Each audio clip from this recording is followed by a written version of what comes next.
Hello, my next guest was born with no legs in Lebanon and came to Britain as a baby. He is now one of the most recognisable British Paralympians. Just don't go head to head with him in the gym. It's powerlifter Ali Jawad. Ali, I feel like we could actually leave all the Paralympic stuff and just talk about Liverpool Football Club because we're both fans, and every time I watch a match, I go on Twitter afterwards, and you've been through the same emotions as I have. So, how did you become a Liverpool fan? So it's actually quite a funny story. So when I was about, I think it was about like 5 or 6, my favourite colour was red. I was obsessed with red. It's still actually my favourite colour. So we were like, I think one night we were watching like Match of the Day or something, and this team in red like won. It could have been any team in red. It was Liverpool. So I decided from that day on it would be Liverpool that I support. It could have been like Man United or Arsenal, but it was Liverpool that day. So nobody can say I'm a glory hunter because we've not been great on until recently. So yeah, this has to be our year. Thank God they were at home that day and wearing their red shirt. Favourite players over the years? I think for me, Michael Owen when I was younger. But then for me, my favourite player is obviously Steven Gerrard. I think he's been the man for us. Throughout the time I supported them. Yeah, I think I'd agree with you on that. And how desperate are you for them to get the season finished safely? I think, obviously, as a fan that hasn't witnessed a league title in my lifetime, obviously I want to see us win it. But I'm also someone that is quite kind of, it has to be safe. You can't risk players' health because obviously the players are still humans. They're not robots.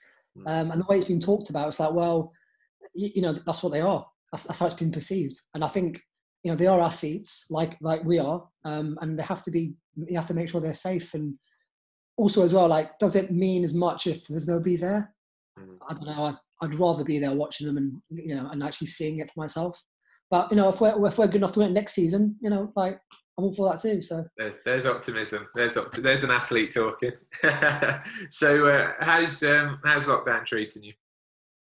Actually, pretty good. I guess like I've been quite, well, I don't know about lucky, but the last couple of years I've been like indirectly self-isolating anyway because of my health. So I'm used to long periods where I am kind of sheltered.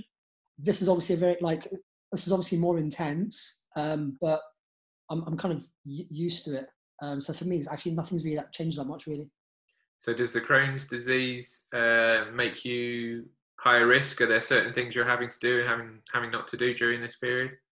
Yeah. So because of like the intensity of my Crohn's and the medication that I'm on, I'm at very high risk. So yes, I've had to like avoid any sort of contact with anybody else. But obviously, when you're kind of used to it, nothing's really kind of changed for me. In fact, I've been way more productive. That's great.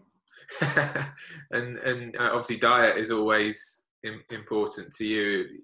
Has it been harder to be able to maintain that diet through this period, or has that all been smooth?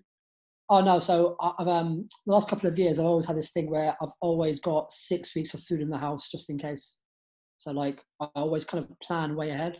So I've been quite lucky that the last couple of years of how I've implemented things has actually put me in good stead in lockdown. Okay. And have you been able to train? Have you got any sort of gym equipment set up in the house or the garage or wherever?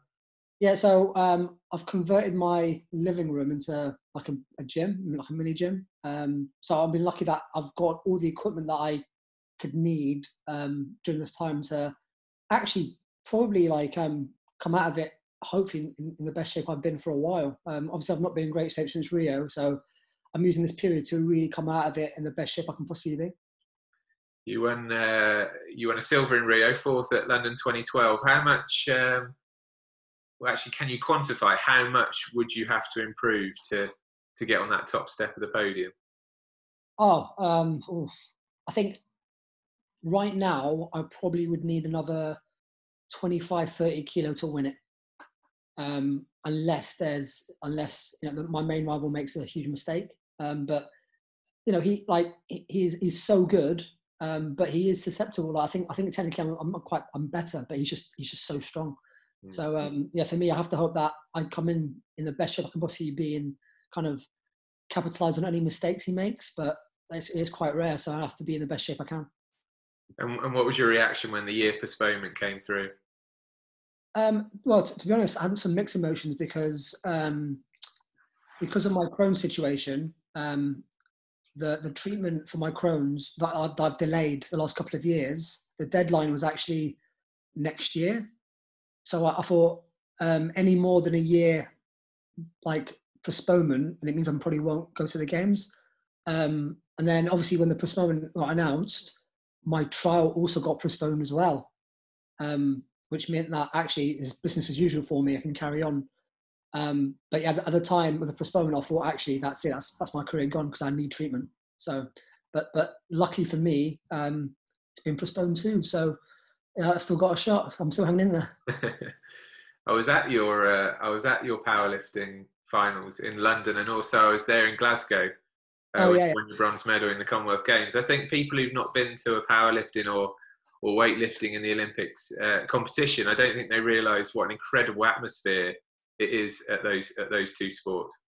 I think it's weird. Like every 4 years, I think people appreciate just how popular like weightlifting and powerlifting are. They're always packed. They're always one of the most popular events. And for me, like, who doesn't want to see the strongest men and women in the world like compete against each other? Like, you know, you see the fastest athletes in the world. Why not see the strongest? And for me, that's what makes our sport quite special. I was chatting to Louise Sugden the other day and asked for her PB for people to compare. So remind us of your PB? What should people be aiming for in their own home gyms? Well, don't know about home gyms, so be careful. Don't try it at home. But my best ever lift is 202 kilo in the gym. Okay. Yes, maybe. Yeah, don't try that in your garage. Do that under supervision. 202 kilos. My God. And how long do you think you can keep powerlifting? Because I'm assuming it's a sport that obviously takes a big toll on anyone's body. Yeah, so I think when I was like when I first started, it got kind of promoted to me that actually it's like a old person sport, because you're obviously for you to develop them physical qualities to be really strong, it takes a very long time. So if you look at the gold medalists the last maybe like 10 years or so, they've actually been like in their 30s, some of them in their 40s. So actually you can go on for a very long time. It's whether or not your body can handle being in the sport for 10, 15 years, because it is really taxing on the body, because lifting such big weight, you are pushing yourself to limits that, not many people will push themselves to. Does the nutrition and diet required for powerlifting, does that match up nicely with what you would need to be eating to cope with the Crohn's, or is it a constant struggle? So the priority for me has always been health, because if we can keep my health kind of stable in the circumstances, then we can focus on performance later, because health is the foundation. So what we did was focus on my health first, and then when I was stable enough, looked at the performance side of it. It's just as long as I'm kind of recovering and getting through the sessions, that's what matters. But it has to be Crohn's first, performance second. Could you ever see yourself taking up a different sport? Maybe, if you decided that powerlifting, you can't compete anymore in the future or whatever, would you take up something else? Oh no, I think powerlifting is the best in the world. No, I'm joking. I've personally always loved wheelchair tennis. I think there's something about it that I love. So it'll be something I do as a hobby. I don't think I'll ever be competitive enough, but it'll be something that I do kind of whilst I retire, just to keep fit, because I just enjoy watching it. And away from the sport, what do you do to relax? Because we're so familiar with you as this intense athlete. During this lockdown period, are you somebody that can relax? You said you've been more productive than ever. Yeah. So well, obviously, like for me, I live for the weekends in Liverpool. Like for me, like even though sport is my life, I still relax by watching sport. But I'm also planning on hopefully doing a PhD next year, starting it in anti-doping at the Paralympic Games. So actually, I'm still going to be, in like some sort of like sport. I can't see myself not being in sport when I retire. I know, yeah, you've been a massive advocate for anti-doping. I remember I watched Icarus on Netflix, and I immediately thought of you, because you've been fighting it for a long time. What do you see sort of the future of that being, particularly when you've got a PhD?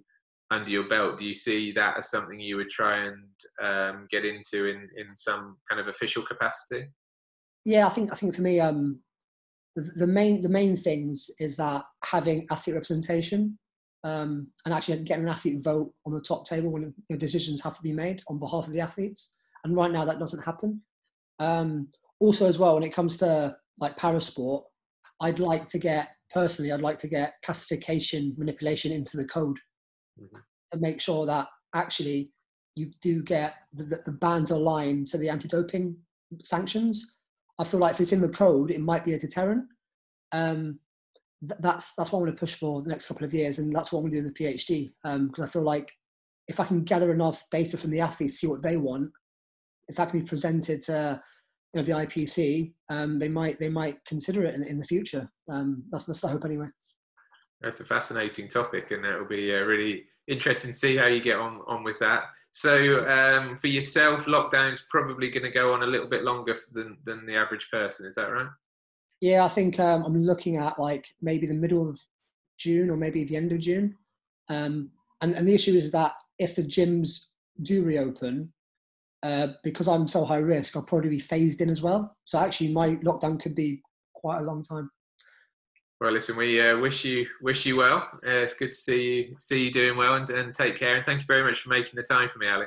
No, thank you. My pleasure. And let's hope the football season returns safely as soon as possible. It's a league for me. Come on. Thanks, Ali. Thanks very much. Thank you.